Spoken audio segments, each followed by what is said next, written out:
হুমকি কি ইউনুস দিচ্ছেন সেনাপ্রধানকে, নাকি সেনাপ্রধান ইউনুসকে চূড়ান্ত মেসেজ দিয়ে আসছেন? যদিও পাবলিকলি সেটা প্রচার হয়নি, তবে আলোচনা রয়েছে ইউনুসকে বোধহয় চূড়ান্ত কোনো মেসেজই দেওয়া হয়েছে। তারপরে থেকে ইউনুস এলোমেলো কথা বলছেন। অপ্রকৃতিস্থ হলেই নাকি এলোমেলো কথা বলে। ইউনুস কি ভীত সন্ত্রস্ত হয়ে এখন অপ্রকৃতিস্থদের মতো কথা বলছেন?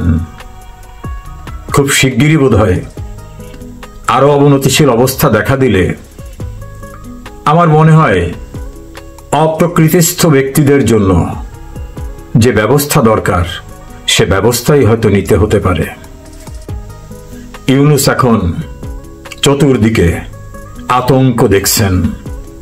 নিজের কৃতকর্ম তো নিজে জানেন, যা কিছু করেছেন, যে নৃশংসতা, যে বর্বরতা, মব বাহিনী দ্বারা হত্যাকাণ্ড, আইন শৃঙ্খলা পরিস্থিতি ধ্বংস করে দেওয়া, অর্থনীতি ধ্বংস করে দেওয়া, বিচার বিভাগকে আজ্ঞাবহ করা, নানাভাবে নিজের স্বার্থকে সম্পূর্ণরূপে নির্লজ্জভাবে নিয়ে নেওয়া, অপরাধ বোধ হয় তার ভিতরে এখন কাজ করা শুরু হয়েছে। এ কারণে ইউনুস এখন প্রেস রিলিজে টেকনিক্যালি বৈধ প্রতিষ্ঠানকে অবৈধ হস্তক্ষেপের অভিযোগে অভিযুক্ত করার চেষ্টা করছেন। ইউনুস এখন নিজের ভিতর থেকে ভীত সন্ত্রস্ত অবস্থাকে কিভাবে প্রকাশ করবেন সেজন্য বলতেছেন, আপনারা সবাই সতর্ক থাকবেন, নানাভাবে বাধা আসবে, এখতিয়ার বহির্ভূতভাবে বাধা আসতে পারে। ওই যে কথাটা, ইউনুসের কি এখতিয়ার? তার নিজেরই তো কোনো এখতিয়ার নাই। এই অবস্থায় ইউনুস এখন একেবারে চূড়ান্ত সীমানায় পৌঁছে গেছেন। তিনি সেনাপ্রধানকে প্রকারান্তরে হুমকি দিচ্ছেন। বাংলাদেশের সেনাপ্রধানের ধৈর্য শক্তি কেউ কেউ বলে গন্ডারের চেয়ে অনেক বেশি। তাকে যত গালিগালাজ করা হোক, যে ভাষায় গালিগালাজ করা হোক, ক্যান্টনমেন্ট উড়িয়ে দেওয়া, তার নামের পিছনে অমকের বাচ্চা ইত্যাদি ইত্যাদি বলা, তারপর তিনি বলেন যে ওরা বাচ্চা। এর ভিতর কারু বয়স 60 বছর, সেটাকেও আমরা বাচ্চার ভিতর ধরে নিলাম। আমি ব্যক্তিগতভাবে মনে করি সেনাবাহিনী একটি প্রতিষ্ঠান। এই প্রতিষ্ঠানকে গ্রামের আনসার ভিডিপির মতো ট্রিট করে যার যা ইচ্ছা তাই বলা কোনোভাবে কাঙ্ক্ষিত না। এই প্রতিষ্ঠান দেশ ও জনগণের অতন্দ্র প্রহরী। এই প্রতিষ্ঠান একদিনে গড়ে ওঠেনি। আমাদের গর্বের প্রতিষ্ঠান বাংলাদেশ সেনাবাহিনী। এর ভিতর থেকে কেউ ভুল করতে পারেন বা ভুল করেন। বঙ্গবন্ধুকে যারা হত্যা করেছিল তারা সেনাবাহিনীর সদস্য ছিল, কিন্তু আমরা কি বলবো গোটা সেনাবাহিনী অভিযুক্ত? নিশ্চয়ই না। জিয়াউর রহমান, তাকে যিনি রক্ষা করেছিলেন, কর্নেল তাহেরকে নির্মমভাবে মেরে ফেলেছিলেন। জিয়াউর রহমান তখন সেনাবাহিনীর কর্মকর্তা। যত অভ্যুত্থান হতে গেছে সবাইকে বিনাশ করে দিয়েছেন। সেজন্য কি গোটা সেনাবাহিনীকে অভিযুক্ত করব? জেনারেল এরশাদ একই কাজ করেছেন। জেনারেল মঞ্জুরের হত্যাকাণ্ডের বিষয়টা আমরা কি ধরে নেব গোটা সেনাবাহিনী জড়িত? নিশ্চয়ই না। ওই ক্ষেত্রে আমার পরিষ্কার বক্তব্য, ব্যক্তির অপরাধের জন্য গোটা ইনস্টিটিউশনকে অভিযুক্ত করা যায় না, যেমন তদ্রূপভাবে যারা প্রতিদিন গালিগালাজ করছেন, সেনা কর্মকর্তাদের নাম ধরে পিছনে অশ্লীল অশ্রাব্য ভাষা ব্যবহার করছেন, এর ফলে এখন রাস্তাঘাটে কর্তব্যরত সেনা কর্মকর্তাদের, সেনাবাহিনীর সদস্যদেরকে তুচ্ছ তাচ্ছিল্য করে স্লোগান দেয় ভুয়া ভুয়া ভুয়া। অথচ একটা সময় আমরা যদি 111-এর কথা বলি, একজন সেনা সদস্যের ইউনিফর্ম দেখলে আতঙ্কিত হতো সবাই। প্রাকৃতিক দুর্যোগেও তাই, প্রতিরক্ষায়ও তাই। কাজে সেনাবাহিনীর মর্যাদা যেমন রক্ষা করা দরকার, সেক্ষেত্রে ইউনুসদের হুমকির কাছে কেউকে পরাভব মানা উচিত না। আবার ইউনুসের মব বাহিনীর যাচ্ছাদাই গালিগালাজের কাছেও সেনাবাহিনীকে চরমভাবে হেয় প্রতিপন্ন করাটাও কোনোভাবে যৌক্তিক না।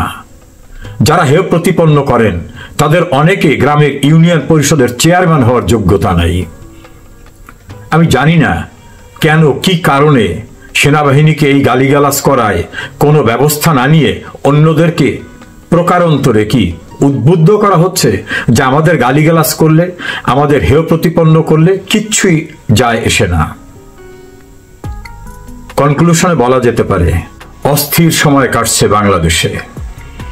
বাঙালিরা দেশের অভ্যন্তরে, দেশের বাইরে যে যেখানেই আছেন সেখানেই তাদের আলোচনার বিষয় কি হতে যাচ্ছে, কি হচ্ছে, কখন কি হয়ে যায় বাংলাদেশে। এরকম একটি আলোচনা সর্বত্র। তার সঙ্গে নতুন করে সংযুক্ত হয়েছে ডক্টর মোহাম্মদ ইউনূসের দপ্তর থেকে দেওয়া একটা প্রেস নোটে। সেখানে ইনিয়ে বিনিয়ে বলা হয়েছে তারা নির্বাচন সম্পন্ন করতে চান যে কোনো মূল্যে, তবে যদি কোনোভাবে এখতিয়ার বহির্ভূতভাবে কেউ বাধা দিতে চায়, প্রতিবন্ধকতা সৃষ্টি করতে চায়, তাহলে সে বিষয়গুলি জনগণকে জানানো হবে। জনগণকে জানাবার পর জনগণকে নিয়ে পরবর্তী পদক্ষেপ নেওয়া হবে। শব্দটি মনে রাখবেন। বলা হয়েছে যদি কেউ এখতিয়ার বহির্ভূতভাবে বাধা সৃষ্টি করে বা এখতিয়ার বহির্ভূতভাবে কোনো আদেশ নির্দেশ দেয়, এমনটাই বোঝাবার চেষ্টা করা হয়েছে। তো একটা সরকারের প্রধান, তার একটা উপদেষ্টা পরিষদ আছে, আইনের দৃষ্টিতে যদিও টোটালটাই অবৈধ, তারপর একটা স্ট্রাকচার কাজ তো করছে। তাদেরকে কে ভয় দেখাচ্ছে, কে তার জুরিসডিকশনের বাইরে গিয়ে তাদের কাজে বাধা সৃষ্টি করতেছে বা তাদেরকে ডিকটেশন দিচ্ছে, এটা নিয়ে অনেক আলোচনা। রাজনৈতিক বিশ্লেষক এবং গণমাধ্যমে যারা কাজ করেন তাদের ধারণা ডক্টর ইউনূসের দপ্তর সেনাপ্রধান জেনারেল ওয়াকারকে বোঝাতে চেয়েছেন। কাজল ওয়াকার ইতোপূর্বে বলছিলেন ডিসেম্বরের ভিতর নির্বাচন হতে হবে, জাতীয় গুরুত্বপূর্ণ বিষয় সিদ্ধান্ত সেনাবাহিনীকে অন্ধকারে রেখে সিদ্ধান্ত নেওয়া যাবে না, আর ন্যাশনাল কোনো বিষয় সিদ্ধান্ত নিতে গেলে নির্বাচিত জনপ্রতিনিধিদের নিতে হবে। জাতীয় যে বিষয়গুলি, ন্যাশনাল বিষয়গুলি, সেগুলো নিয়ে অন্য কোনো রকম কেউ কিছু করতে পারবে না, সেগুলো রক্ষা করতে হবে। এসবে বোধহয় ইউনূস বাহিনীর আতে ঘা লেগেছে। এ কারণেই তারা এখন এখতিয়ার বহির্ভূতভাবে বাধা দেওয়া হচ্ছে বা আরো বাধা দেওয়া হবে, নানা সমস্যা সৃষ্টি করা হবে, এরকম কথাবার্তা বলছেন। এখন এখতিয়ার কার কোথায়? বাংলাদেশে সশস্ত্র বাহিনীর অফিসিয়াল প্রধান হচ্ছেন সরকার প্রধান। কনস্টিটিউশনালি রাষ্ট্রপতি কখনো দায়িত্বে থাকেন, প্রধানমন্ত্রী দায়িত্বে থাকেন, প্রতিরক্ষা মন্ত্রী প্রধানমন্ত্রী থাকেন। বর্তমানে প্রধানমন্ত্রী নেই। খুব স্বাভাবিকভাবে রাষ্ট্রপতি হচ্ছেন সর্বোচ্চ অথরিটি। সশস্ত্র বাহিনীর দুইটা পার্ট, একটা সেনাবাহিনী প্রধান, অপর পার্টে নৌবাহিনী এবং বিমান বাহিনী প্রধান, সব মিলেই সশস্ত্র বাহিনী। তারাই তো ডক্টর ইউনূসকে বসিয়েছেন। 5 আগস্ট জেনারেল ওয়াকার নিজেই জাতির উদ্দেশ্যে দেওয়া ভাষণে বলছিলেন, আমার উপর আস্থা রাখুন, আমি দায়িত্ব নিলাম, অর্থাৎ যেন তিনি দায়িত্ব নিয়েছেন জাতির।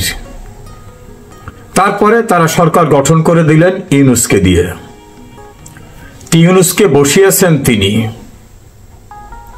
যে মুহূর্তে জেনারেল ওয়াকার ইউনূসের পাশে থাকবে না, সেই মুহূর্তে ডক্টর ইউনূসকে পাহারা দেবার জন্য গ্রামীণ ব্যাংকের দারোয়ান ছাড়া আর কাউকে খুঁজে পাওয়া যাবে না। কারণ তার যারা নিয়োগকর্তা হিসেবে পরিচিত, তারা তো তাকে গাদ্দার বলতেছে, বেঈমান বলতেছে, লন্ডনে গিয়ে সেজদা দেওয়া ব্যক্তি বলতেছে, সরকার বিক্রি করে দেওয়া আসা ব্যক্তি বলতেছে, এবং ইউনূস সরকারের দ্বিতীয় ব্যক্তিকে ভণ্ড বলতেছে তারা, ডক্টর মোহাম্মদ ইউনূসকে। বিএনপির স্ট্যান্ডিং কমিটির সদস্য আমির খসরু মাহমুদ দেখলাম তাকে জনসমক্ষে চরমভাবে হেয় প্রতিপন্ন করছেন। ইউনূসের দেশের বাইরেও তো কেউ এখন আর পক্ষে নেই। তারা তার স্বরূপ বুঝতে পেরেছে, অতীতে বুঝতে পারেনি। কাজের ভিতর গেলেই তো তার যোগ্যতা অথবা তার দিয়ে কি করা যাবে, তার কম্পিটেন্সি, তার এলিজিবিলিটি, এটা পরীক্ষা নিরীক্ষা হয়। ইউনূসের দেশের ভিতরে এখন স্বজন নেই, বিএনপির সঙ্গে তাল মিলিয়ে নির্বাচন করার কথা বলায় জামাত সরে গেছে, এনসিপি এখন আর তার সঙ্গে নেই, তারা তাকে গাদ্দার বলতেছে, দেশ বিক্রেতা বলতেছে, নানাভাবে তাকে অভিহিত করতেছেন। হঠাৎ করে এই সময়ে কেন তিনি সংবাদ বিজ্ঞপ্তিতে কেউ যদি এখতিয়ার বহির্ভূত কাজ করে, আমাকে একটি দৈনিকের সদ্য অপসারিত সম্পাদক, বাংলাদেশের খ্যাতিমান একজন সাংবাদিক সংগঠনের নেতা ছিলেন, তিনি আমাকে বললেন, উনি কাকে বলে এখতিয়ার বহির্ভূত? উনারই তো কোনো এখতিয়ার নাই, কোন আইনে উনি এই আসনে বসেছেন? ওনার আইনগত ভিত্তি কি? সংবিধানে তো ওই নামে কোনো পদই নেই। উনি নিজেই তো এখতিয়ার বহির্ভূত, উনি আবার অন্যকে বলেন এখতিয়ার বহির্ভূত। উনি তো বুঝাতে চান জেনারেল ওয়াকারকে এখতিয়ার বহির্ভূত। জেনারেল ওয়াকার তো অফিসিয়ালি অ্যাপয়েন্টেড, এবং সেনাবাহিনী একটা ইনস্টিটিউশন, একটা প্রতিষ্ঠান। তিনি অবৈধভাবে ক্ষমতা দখলকারী না, ইউনূস যেভাবে দখলে বসছেন। তাহলে ওয়াকারকে নিয়ে তার এত অ্যাংজাইটি কেন? নাম প্রকাশ না করার শর্তে একজন অবসরপ্রাপ্ত ঊর্ধ্বতন সেনা কর্মকর্তার অভিমত, সম্প্রতি জেনারেল ওয়াকার যে তিনজনের সঙ্গে দেখা করেছেন, মাননীয় প্রধান বিচারপতি, মহামান্য রাষ্ট্রপতি এবং ইউনূসের সঙ্গে, সেখানে তিনি হয়তো একটা মেসেজ দিয়ে আসছেন। কারণ তিনিও তো জানেন বাংলাদেশের তত্ত্বাবধায়ক সরকার ব্যবস্থা সংক্রান্ত সুপ্রিম কোর্টে পেন্ডিং ম্যাটারটা খুবই দ্রুত ডিসপোজাল হয়ে যাবে। তারপর তো তত্ত্বাবধায়ক সরকার ব্যবস্থা যদি সংবিধান ফিরে আসে, তাহলে তত্ত্বাবধায়ক সরকার গঠন করতে হবে। সেক্ষেত্রে তো আর ইউনূসকে রাখার কোনো অবকাশ নাই আইনে। সেখানে নিয়ম অনুযায়ী তো সর্বশেষ অবসরপ্রাপ্ত প্রধান বিচারপতি হবেন তত্ত্বাবধায়ক সরকারের প্রধান উপদেষ্টা। তিনি যদি কোনো কারণে আসতে রাজি না হন বা তাকে নিয়ে কোনো বিপত্তি হয়, তাহলে তার পূর্বে যারা রিটায়ার্ড করেছেন, বিচারপতি হাসান ফয়েজ সিদ্দিকী, বিচারপতি সৈয়দ মাহমুদ হোসেন, বিচারপতি মোজাম্মেল হোসেন, আর অন্যান্য যারা আছেন নিয়ম মাফিক যারা আসবেন, এখানে মনে রাখতে হবে যারা রিজাইন করে গেছেন, পদত্যাগ করেছেন, তারা কিন্তু কেউ আসতে পারবেন না। ফলে যদি পূর্বের স্ট্রাকচারও থাকে, তাহলে এই যাদের কথা বললাম তারা হবেন তত্ত্বাবধায়ক সরকারের প্রধান, যদি অন্যরকম কোনো কিছু না হয়। ইউনূস বুঝতে পারছেন যে পরিস্থিতি এখন অস্বাভাবিক পথে যাচ্ছে, তার সময় এখন ঘনিয়ে আসছে, তিনি খাদের কিনারে একেবারে চলে গেছেন। হয়তো আমি অনুমান করে বলছি যে সেনাপ্রধানের কোনো মেসেজ হয়তো তাকে আরো বেশি আতঙ্কিত করেছে। ভীত লোকরা গ্রামে যখন রাতে চলাফেরা করে, অন্ধকারে যখন চলে এবং আশপাশে যখন বাগান থাকে, কোনো বিষাক্ত সাপ, হিংস্র জানোয়ার থাকতে পারে, নাও পারে। গ্রামে একটা প্রচলিত কথা আছে, ভূত প্রেত থাকে। অজানা আশঙ্কায় সে চিৎকার করে করে গান গাইতে থাকে, কখনো কখনো বলতে থাকে, আমি কোনো ভয় পাইনি, আমি কোনো ভয় পাচ্ছি না। ইউনূস চতুর্দিকে তাকিয়ে দেখছেন সঙ্গে কেউ নাই। ওই যে গ্রামে অন্ধকারে বাগানের কাছ থেকে চলা ব্যক্তিটি যেমন ভাবে দেখে এই সাপ, এই বাঘ ভল্লুক, এই ভূত প্রেত, এই আমাকে কোনো ডাকাত ধরছে, কোনো ঘাতক ধরছে, নানাভাবে তিনি আতঙ্কের ভিতরে পড়েন। সেই আতঙ্কের ভিতরে যে আমাদের দেশের অবস্থা খুবই খারাপ, যে কোনো সময় যে কোনো ঘটনা ঘটতে পারে। তো সেই অবস্থার পরিপ্রেক্ষিতে যদি আমরা আলোচনা করি যে সেনা প্রধান এই নাটকগুলো কেন করছেন, ওনার তো দায়িত্ব তো লেখা আছে কনস্টিটিউশনে এবং প্র্যাকটিস হয়েছে 50 বছরে। তো সেইটা না করে তিনি কেন এই চারদিকে দৌড়াদৌড়ি করছেন, হুড়াহুড়ি করছেন? রাষ্ট্র সরকার প্রধান যে, তারও তো দায়িত্ব লেখা আছে, একটা প্র্যাকটিস এবং কনস্টিটিউশনে লেখা আছে সেনা সরকার প্রধান যখন বিদেশে যান, এসে তিনি রাষ্ট্রপতিকে ব্রিফ করেন যে কি ঘটল। এই ইউনূস সরকার প্রধান হয়ে 12 বার না 13 বার সে বিদেশে গিয়েছে, একবারও এসে যে মিনিমাম সৌজন্যতা যেটা এবং যেটা রাষ্ট্রীয় কাঠামোতেও রয়েছে, প্রধান রাষ্ট্রপতিকে দেখা করে সেইটার ব্যাপারে অবগত করা, সেটা এই 10-12 বার সেই সাথে করে না। এই অবজ্ঞা কেন? তিনি কনস্টিটিউশন বা যে প্র্যাকটিস ছিল সেটা ভায়োলেট করছে। এখান থেকে আরো আমরা যে ঘটনা জানি সেখান থেকে আমরা বুঝতে পারি যে তিনি ব্যক্তিগত আক্রোশে, হীনমন্যতা থেকে ইউনূস রাষ্ট্রপ্রধানের সাথে দেখা করছেন না এবং 10-12 বার বিদেশ সফর করে এসে তাকে ঘটনা তার সেই ভ্রমণের সফলতা বা ব্যর্থতা বা কি ঘটেছে করে না। তার কারণটা হলো, যখন এই রাষ্ট্রপ্রধান যখন দুদুকে ইনভলভ ছিল, তখন এই ইউনূসের যে দুর্নীতির যে মামলা সেইটাকে তিনি তদন্ত করেছেন। সেই জন্য তিনি রাষ্ট্রপতির উপরে খ্যাপা, প্রতিহিংসার পক্ষ মানে পয়েন্ট অফ ভিউ তিনি রাষ্ট্রপতিকে অবজ্ঞা করতেছেন। সেনা প্রধানেরও দায়িত্ব ছিল যে নির্বাচিত সরকারকে রক্ষা করা। সেই 3 অগাস্টে তিনি দরবার হলে মিটিং করে সিদ্ধান্ত নিয়েছিলেন তিনি নির্বাচিত সরকারকে রক্ষা করবে না, মবের পক্ষে যাবে। তো তারপরে ওনার যে অ্যাক্টিভিটি সেটা স্পষ্টই বোঝা যাচ্ছে, উনি বারবার বলছেন যে আমি এই সরকারকে সমর্থন করব। তো এই সরকার তো অনির্বাচিত সরকার, অবৈধ সরকার। একটি নির্বাচিত বৈধ সরকারকে তিনি রক্ষা করলেন না, যেটা সেনাবাহিনীর বা সেনা প্রধানের দায়িত্ব, সেটা করলেন না।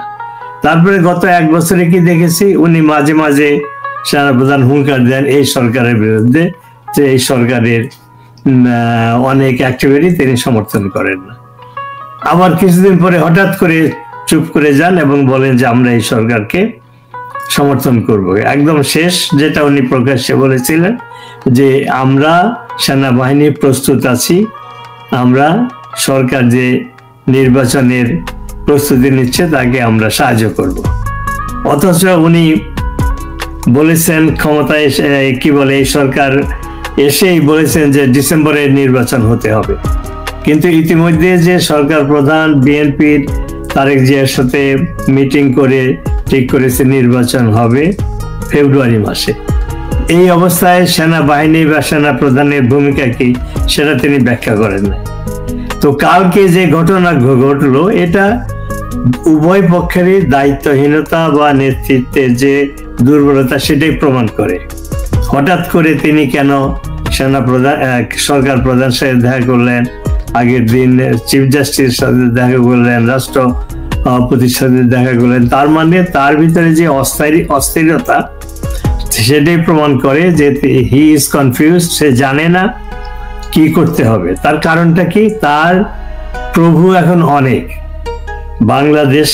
বাংলাদেশের রাজনৈতিক বা ভূ রাজনৈতিক অবস্থানের জন্য বাংলাদেশের স্টেক হোল্ডার অনেক, দেশের এবং ভিতরের, বাইরে এবং ভিতরের স্টেক হোল্ডার অনেক। যেমন বিদেশি রয়েছে আমেরিকার যে চার্জ দ্য অ্যাফেয়ার্সকে, তার অ্যাক্টিভিটি, তারও দৌড়ঝাঁপ দেখে মনে হয় যে possibly she is the governor of Bangladesh.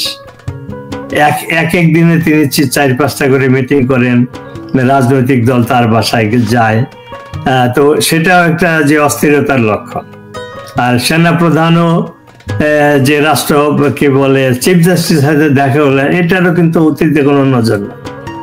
সে খালেদা জিয়ার একজন কনভিক্টেড আসামি, কোনো পদে নাই, তার বাসায় সস্ত্রে গিয়ে দেখা করলেন। তারপরে তিনি আমেরিকার চার্জের সাথে দেখা করেন। তিনি চীন সফরে গেলেন, যেখানে চীনে একটা অন্তত আন্তর্জাতিকভাবে অত্যন্ত গুরুত্বপূর্ণ একটা মিটিং করছে। 26টা দেশের সরকার প্রধানরা সেখানে এসেছে এবং এরা মোটামুটি সবাই আমেরিকা বিরোধী।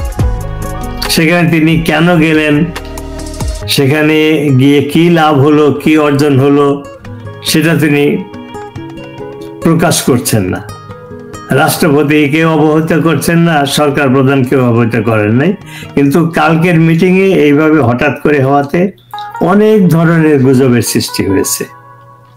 আমি একটু এই জায়গায় যদি আপনাকে একটু ইন্টারাপ্ট করি, সেটা হচ্ছে তিনি যেহেতু চীন থেকে ফিরলেন এবং আপনিও বললেন যে চীনে সারা বিশ্বের দৃষ্টি চীনের দিকে ছিল, সেখানে রাশিয়া, চীন এবং ভারত, এই তিন নেতার প্রতি সবার দৃষ্টি আকর্ষণ করছিল, এবং এই সময় মানে এই সময়টাই বাংলাদেশের সেনাপ্রধান চীনে ছিলেন। সেখান থেকে ফিরে এখন অনেকে বলছেন এত তাড়াহুড়া বা হুড়োহুড়ি করার পেছনে চীন থেকে কি তিনি কোনো বার্তা নিয়ে এসছেন? সেই বার্তা কি ডক্টর ইউনূস কিংবা প্রধান বিচারপতি কিংবা রাষ্ট্রপতিকে দিয়েছেন এই হুড়োহুড়ির মধ্য দিয়ে এত তাড়াহুড়ো করে? আপনার কি মনে হয়?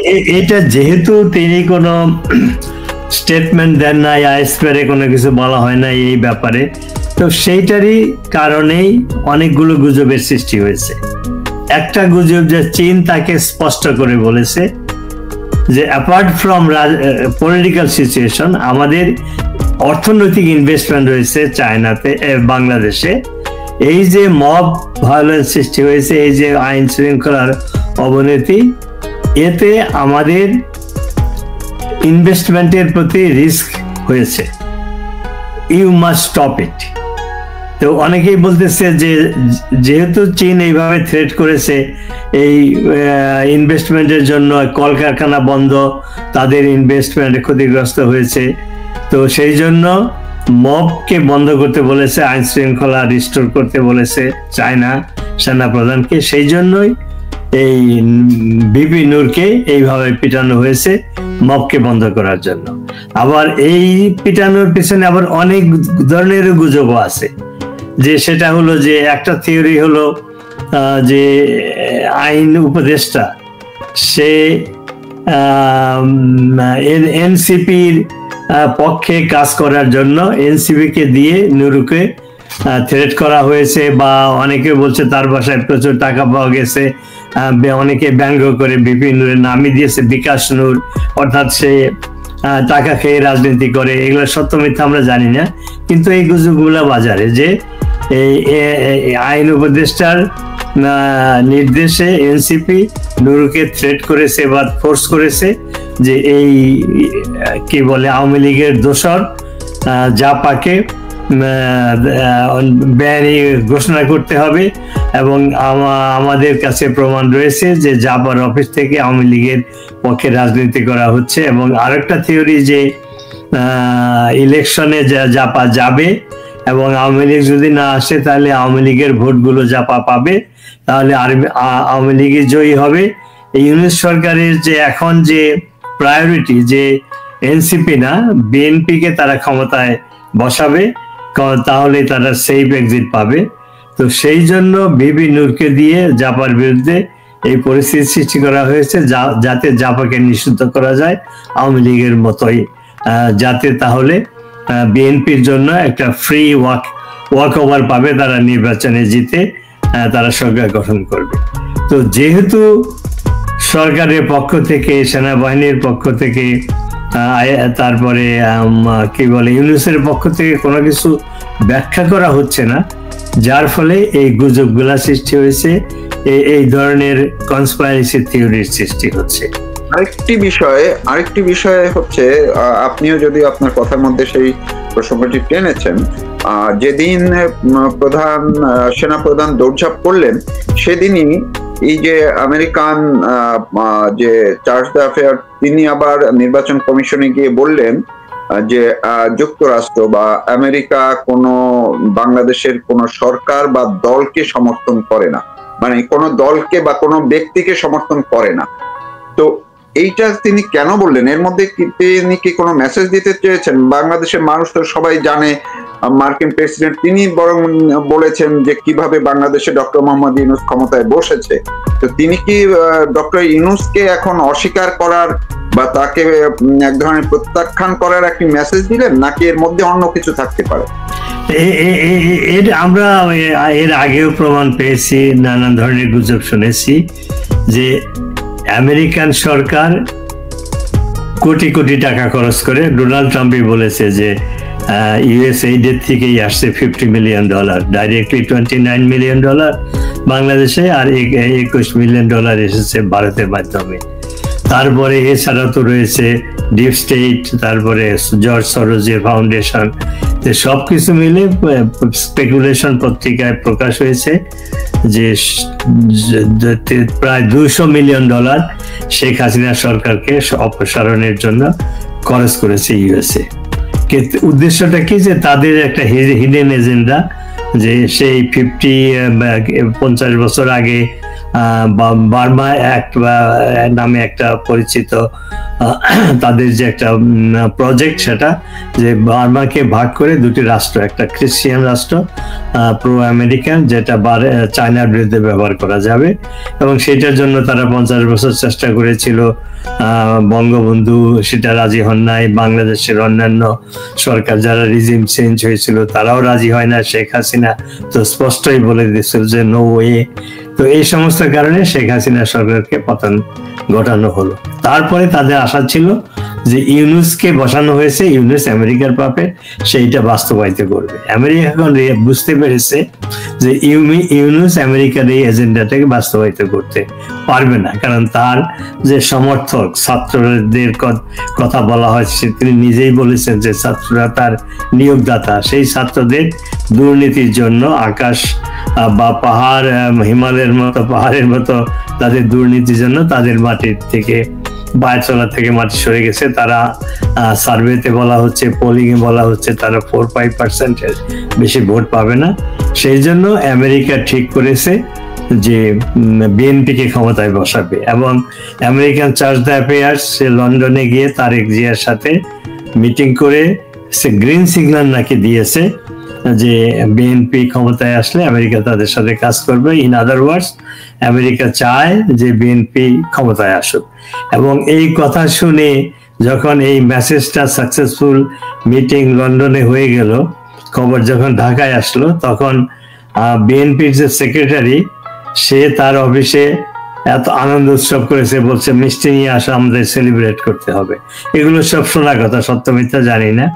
তো এই সিনারিওতে বোঝা যাচ্ছে যে আমেরিকা ইউনুসের প্রতি আস্থা হারিয়েছে, তারা অল্টারনেটিভ হিসাবে বিএনপিকে চুজ করেছে। এবং তারপরে বিএনপি বাংলাদেশে তারা গত 1 বছর যাবতই সন্ত্রাসী করছিল, চাঁদাবাজি করছিল, তাদের মানে শক্তিটা আরো বেড়ে গিয়েছে। যেমন 15 আগস্ট বঙ্গবন্ধুর 32 নম্বরের বাড়ি তো নাই, 32 নম্বর ধ্বংসস্তূপ যেটা আছে, সেখানে মানুষ গিয়েছিল শ্রদ্ধা জানাতে, তাদেরকে ঢুকতে দেয় না, তাদেরকে অত্যাচার করেছে, লাঞ্ছিত করেছে বিএনপির কর্মীরা। এবং তারা স্লোগান দিয়েছে, তারেক জিয়া, একজাক্ট ওয়ার্ড আমার মনে নাই, তারা বলেছে তারেক জিয়া দেখে যাও, আমরা 32 নম্বর দখল করেছি। তো এই সমস্ত কারণে বিএনপির প্রতি মনে হচ্ছে আমেরিকা এখন আস্থা রেখেছে। কিন্তু সমস্যাটা বেড়েছে ভারতের কি অবস্থা। তো এইভাবে আমেরিকার যে প্রতিনিধি, সে তো বাংলাদেশের আভ্যন্তরীণ পলিটিক্সে এখন খুব ইনফ্লুয়েন্সিয়াল পার্সন। আমরা বলি, আমি উল্লেখও করেছি যে অনেকে তাকে বলছে যে বাংলাদেশের একজন নতুন গভর্নর হলে আমেরিকান কনসাল জেনারেল। তো এই সমস্ত কারণে আসলে আমি আগে যেটা বলেছি যে বাংলাদেশের বা দেশের বাইরে স্টেক হোল্ডার অনেক, সেটা হলো একটা হলো আমেরিকা, একটা হলো ভারত। এখন চায়না, ভারত, রাশিয়া তারা এক হয়েছে আমেরিকার সব এশিয়াতে তাদের যে প্রভাব বিস্তারের যে পরিকল্পনা, সেটা বন্ধ করার জন্য, এবং ভারতের সাথে আমেরিকার সম্পর্ক একদম তলানিতে। এই জাস্ট ফেব্রুয়ারি মাসে ভারত প্রধানমন্ত্রী মোদি এসে ডোনাল্ড ট্রাম্পের সাথে নাটকীয় ঘটনা কোলাকুলি করে বলেছে we are each other best friends. তারপর বাংলাদেশের ব্যাপারে মোদিকে সাংবাদিক সম্মেলনে ডোনাল্ড ট্রাম্প বলেছিল বাংলাদেশের ব্যাপারে ভারত যে সিদ্ধান্ত নেবে সেটাই আমার সিদ্ধান্ত। কিন্তু 7 দিন পরের থেকেই সেই অরিজিনাল যে আমেরিকার যে আইডিয়া, যে তারা সেই রাখাইনে অস্ত্র সাহায্য করবে সামরিক বাহিনীকে। ভারতে রাখাইনের যে সামরিক বার্মার যে সামরিক সরকার তার বিরুদ্ধে রাখাইনদের অস্ত্র দিয়ে ওইটাকে ভাগ করে আরেকটা রাষ্ট্র তৈরি করবে। তো এই সমস্ত, তারপরে সেন্ট মার্টিন দখল করবে, চিটাগাং, এই সমস্ত ঘটনা থেকে এগুলো হবে চায়নার বিরুদ্ধে। এই ঘটনাগুলো যদি ঘটে বা যা ঘটতে যাচ্ছে ভারতের বিরুদ্ধে, তারা এক হয়ে গেছে, তাদের বর্ডার সমস্যা তারা সমাধান করেছে এবং খুব সৌহার্দ্যপূর্ণ ভাবে এই সম্মেলনটা শেষ হতে যাচ্ছে। রাশিয়া তাদেরকে সমর্থন করছে। তো এই অবস্থায় বাংলাদেশে আমেরিকার যে অরিজিনাল যে ইন্টেনশনটা ছিল, যে হিডেন এজেন্ডা ছিল, সেটা বাস্তবায়িত হতে যাচ্ছে না। তো এখন সেনা প্রধান কি করতেছে? এই যে ফুটবলের মতো বিভিন্ন স্টেক হোল্ডার তাকে লাথি দিচ্ছে, সে সেই দিকে যাচ্ছে বা অন্যদিকে যাচ্ছে। তো সেও চেষ্টা করেছিল ভারতকে সন্তুষ্ট করা, সেটা সে পারে নাই। সে আমেরিকাকে সন্তুষ্ট করার চেষ্টা করছিল, সেটা সে পারে নাই। হঠাৎ করে চায়না গিয়ে চায়নাকে সন্তুষ্ট করার চেষ্টা করেছিল, সেখান থেকেও ধমক খেয়ে এসেছে। তো যে ফিক্স ইউর প্রবলেম, দেশে তোমরা মব বন্ধ করো। তো যার ফলে সে নূরকে পিটাতে গিয়ে যে সরকারের পক্ষে সেই কাজটা করতেছিল, সেই সরকারই, এবং আমরা যতটুকু জানি যে নূরকে আশকারা দিয়েছে এই সরকার। অথচ এই মব ভায়োলেন্সের নামে বন্ধ করতে গিয়ে নূরকে যেভাবে পিটানো হয়েছে, সেটা নূরের পলিসি আমরা সমর্থন করি বা না করি, এটা কোনো ক্রমে গ্রহণযোগ্য না। আধুনিক রাষ্ট্রের মতবিরোধ থাকবে, সেটা গণতান্ত্রিক উপায়ে সমাধান করতে হবে। নূর যদি ওইখানে আইন ভঙ্গ করেই থাকে, তাকে অ্যারেস্ট করা হোক, তাকে কোর্টে নেওয়া হোক, বিচারের মাধ্যমে তাকে শাস্তি দেওয়া হোক। কিন্তু একটা রাজনৈতিক দলের প্রধানকে এইভাবে কুকুরের মতো পিটানো হবে, অ্যানিমালের পিটানো হবে, এটা কোনো ক্রমে সমর্থনযোগ্য না। কিন্তু আইরনি হলো যে আইন উপদেষ্টা এটা করার পেছনে ষড়যন্ত্র করেছিল, নূরকে পিটানোর নির্দেশ দিয়েছিল, এবং একটা নিউজ ভাইরাল হয়েছে, সেটা এখন বলা হচ্ছে যে এটা এআই দিয়ে তৈরি করা। যে স্বরাষ্ট্রমন্ত্রী সেতে পুলিশ অফিসারকে বলছে যে নূরের এখানে যাওয়া বন্ধ করা, দরকার হলে তার পিটিয়ে তার হাত পা ভেঙে দাও, এবং এটা প্রধান উপদেষ্টার নির্দেশ।